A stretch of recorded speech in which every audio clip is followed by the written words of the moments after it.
O Livro dos Espíritos. Livro 2º, Mundo Espírita ou dos Espíritos. Questão número 100. Observações preliminares. A classificação dos espíritos funda-se no seu grau de desenvolvimento, nas qualidades por eles adquiridas e nas imperfeições de que ainda não se livraram. Esta classificação nada tem de absoluta. Nenhuma categoria apresenta caráter bem definido, a não ser no conjunto.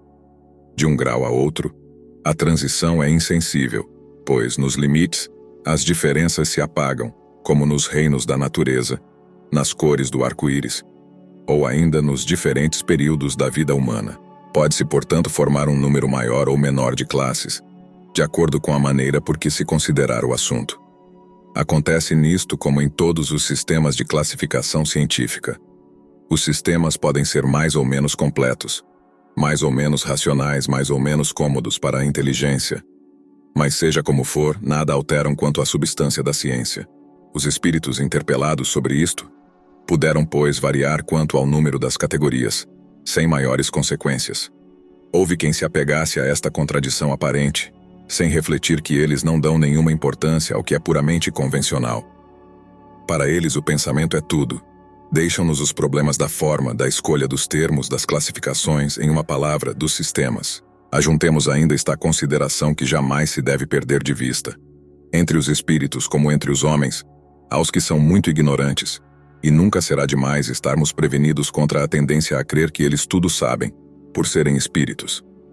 Toda classificação exige método, análise e conhecimento aprofundado do assunto. Ora, no mundo dos espíritos, os que têm conhecimentos limitados são, como os ignorantes deste mundo, incapazes de aprender um conjunto e formular um sistema. Eles não conhecem ou não compreendem senão imperfeitamente qualquer classificação. Para eles, todos os espíritos que lhes sejam superiores são da primeira ordem, pois não podem apreciar as suas diferenças de saber, de capacidade e de moralidade, como entre nós faria um homem rude em relação aos homens ilustrados, e aqueles mesmos que sejam incapazes podem variar nos detalhes, segundo os seus pontos de vista, sobretudo quando uma divisão nada tem de absoluto. Linneu, Jussieu, Tournefort tiveram cada qual o seu método, e a botânica não se alterou por isso. É que eles não inventaram nem as plantas nem os seus caracteres, mas apenas observaram as analogias, segundo as quais formaram os grupos e as classes. Foi assim que procedemos. Nós também não inventamos os espíritos nem os seus caracteres. Vimos e observamos, julgamos pelas suas palavras e os seus atos, e depois os classificamos pelas semelhanças, baseando-nos nos dados que eles forneceram. Os espíritos admitem, geralmente, 3 categorias principais ou 3 grandes divisões. Na última, aquela que se encontra na base da escala, estão os espíritos imperfeitos, caracterizados pela predominância da matéria sobre o espírito e pela propensão ao mal.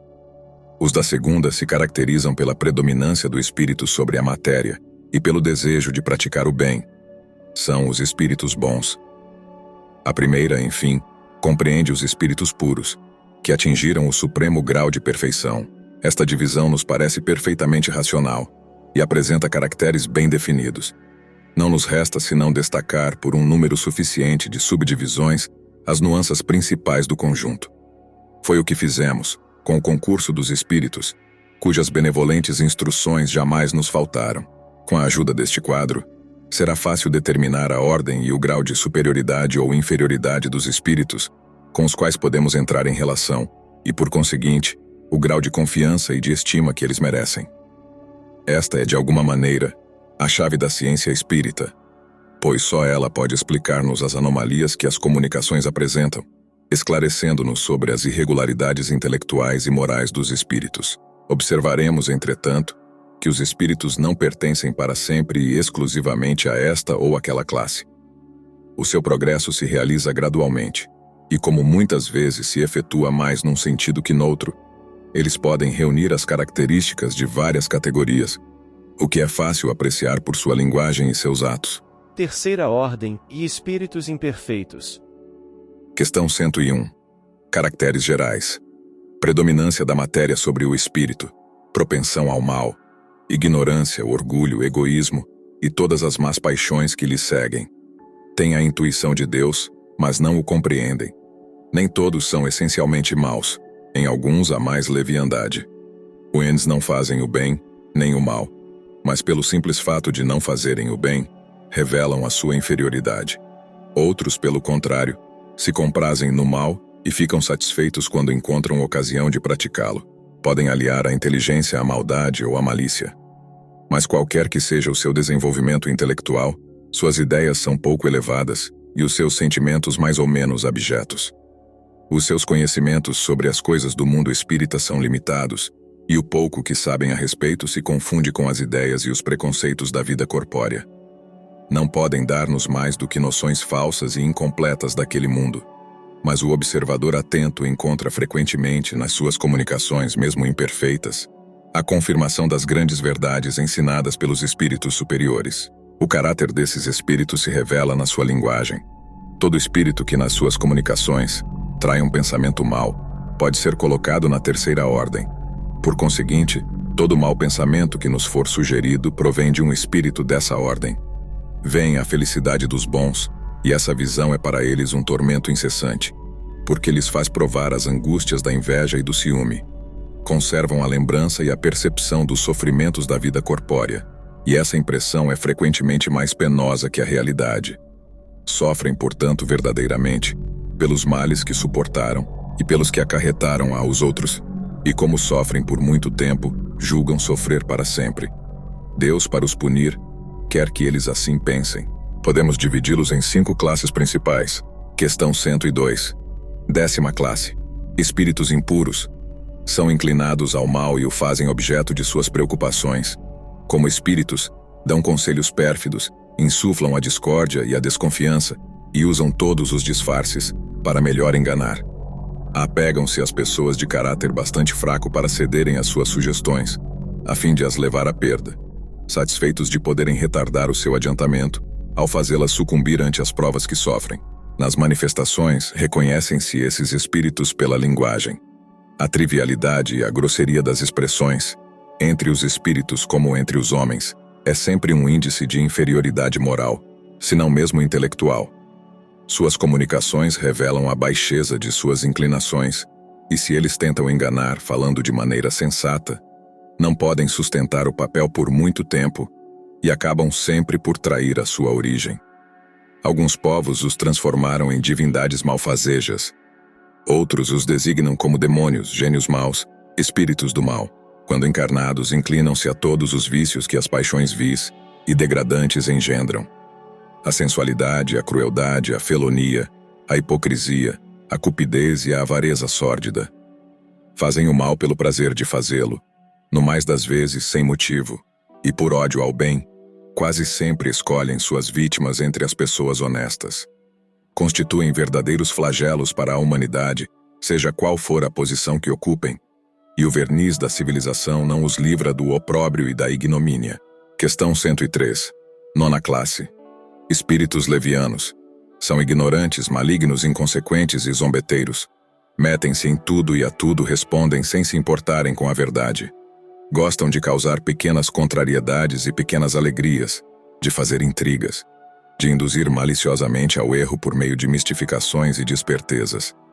A esta classe pertencem os espíritos vulgarmente designados pelos nomes de duendes, diabretes, gnomos, trasgos. Estão sob a dependência de espíritos superiores, que deles se servem muitas vezes como fazemos com os criados. Nas suas comunicações com os homens, a sua linguagem é muitas vezes espirituosa e alegre, mas quase sempre sem profundidade. Apanham as esquisitices e os ridículos humanos, que interpretam de maneira mordaz e satírica. Se tomam nomes supostos, é mais por malícia do que por maldade. Questão 104. 8ª classe. Espíritos pseudo-sábios.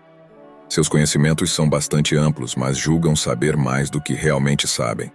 Tendo realizado alguns progressos em diversos sentidos, sua linguagem tem um caráter sério, que pode iludir quanto à sua capacidade e às suas luzes. Mas isso, frequentemente, não é mais do que um reflexo dos preconceitos e das ideias sistemáticas que tiveram na vida terrena. Sua linguagem é uma mistura de algumas verdades com os erros mais absurdos, entre os quais repontam a presunção, o orgulho, a inveja e a teimosia, de que não puderam despir-se. Questão 105. Sétima classe. Espíritos neutros. Nem são bastante bons para fazerem o bem, nem bastante maus para fazerem o mal. Tendem tanto para um como para outro, e não se elevam sobre a condição vulgar da humanidade, quer pela moral ou pela inteligência. Apegam-se às coisas deste mundo, saudosos de suas grosseiras alegrias. Questão 106. Sexta classe. Espíritos batedores e perturbadores. Estes espíritos não formam, propriamente falando, uma classe distinta quanto às suas qualidades pessoais, e podem pertencer a todas as classes da terceira ordem. Manifestam frequentemente sua presença por efeitos sensíveis e físicos, como golpes, movimento e deslocamento anormal de corpos sólidos, agitação do ar, etc. Parece que estão mais apegados à matéria do que os outros, sendo os agentes principais das vicissitudes dos elementos do globo, quer pela sua ação sobre o ar, a água, o fogo, os corpos sólidos ou nas entranhas da terra. Reconhece-se que esses fenômenos não são devidos a uma causa fortuita e física, quando têm um caráter intencional e inteligente.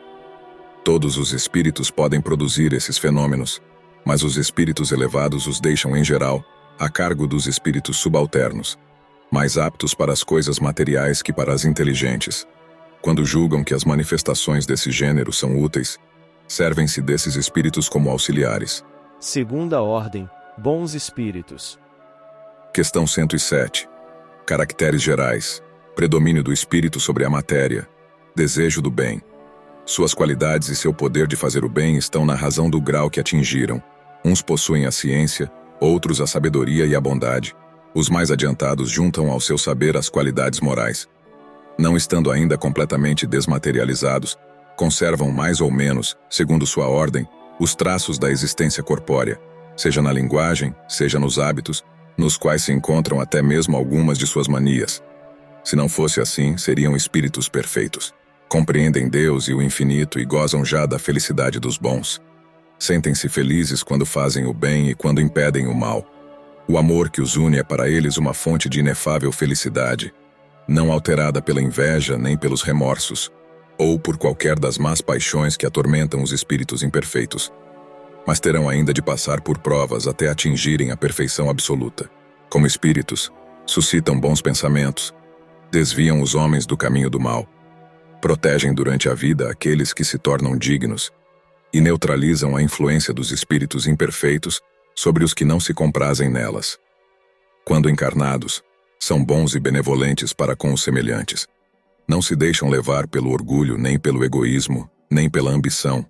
Não provam ódio, nem rancor, nem inveja ou ciúme, fazendo o bem pelo bem. A esta ordem pertencem os espíritos designados nas crenças vulgares, pelos nomes de bons gênios, gênios protetores, espíritos do bem. Nos tempos de superstição e de ignorância, foram considerados divindades benfazejas. Podemos dividi-los em 4 grupos principais. Questão 108. Quinta classe. Espíritos benévolos. Sua qualidade dominante é a bondade. Gostam de prestar serviços aos homens e de os proteger. Mas o seu saber é limitado. Seu progresso realizou-se mais no sentido moral que no intelectual. Questão 109. Quarta classe. Espíritos sábios. O que especialmente os distingue é a amplitude dos conhecimentos. Preocupam-se menos com as questões morais do que com as científicas, para as quais têm mais aptidão, mas só encaram a ciência pela sua utilidade, livres das paixões que são próprias dos espíritos imperfeitos. Questão 110. Terceira classe. Espíritos prudentes. Caracterizam-se pelas qualidades morais da ordem mais elevada. Sem possuir conhecimentos ilimitados, são dotados de uma capacidade intelectual que lhes permite julgar com precisão os homens e as coisas. Questão 111. Segunda classe. Espíritos superiores reúnem a ciência, a sabedoria e a bondade. Sua linguagem, que só transpira benevolência, é sempre digna, elevada e frequentemente sublime. Sua superioridade os torna mais que os outros aptos a nos proporcionar as mais justas noções sobre as coisas do mundo incorpóreo, dentro dos limites do que nos é dado conhecer. Comunicam-se voluntariamente com os que procuram de boa fé a verdade, e cujas almas estejam bastante libertas dos liames terrenos, para a compreender, mas afastam-se dos que são movidos apenas pela curiosidade, ou que pela influência da matéria, se desviam da prática do bem. Quando por exceção se encarnam na terra, É para cumprir uma missão de progresso, e então nos oferecem o tipo de perfeição a que a humanidade pode aspirar neste mundo. Primeira ordem, espíritos puros. Questão 112. Caracteres gerais. Nenhuma influência da matéria. Superioridade intelectual e moral absoluta em relação aos espíritos das outras ordens. Questão 113. Primeira classe. Classe única. Percorreram todos os graus da escala e se despojaram de todas as impurezas da matéria. Havendo atingido a soma de perfeições de que é suscetível a criatura, não tem mais provas nem expiações a sofrer. Não estando mais sujeitos à reencarnação em corpos perecíveis, vivem a vida eterna que desfrutam no seio de Deus. Gozam de uma felicidade inalterável, porque não estão sujeitos nem às necessidades nem às vicissitudes da vida material. Mas essa felicidade não é a de uma ociosidade monótona, vivida em contemplação perpétua. São os mensageiros e os ministros de Deus, cujas ordens executam para a manutenção da harmonia universal. Dirigem a todos os espíritos que lhes são inferiores, ajudam-nos a se aperfeiçoarem e determinam as suas missões. Assistir os homens nas suas angústias, incitá-los ao bem ou à expiação das faltas que os distanciam da felicidade suprema, é para eles uma ocupação agradável. São às vezes designados pelos nomes de anjos, arcanjos ou serafins. Os homens podem comunicar-se com eles, mas bem presunçoso seria o que pretendesse tê-los constantemente às suas ordens. Não esqueça de se inscrever no canal para não perder o próximo vídeo. Curta e compartilhe para nos ajudar. Gratidão.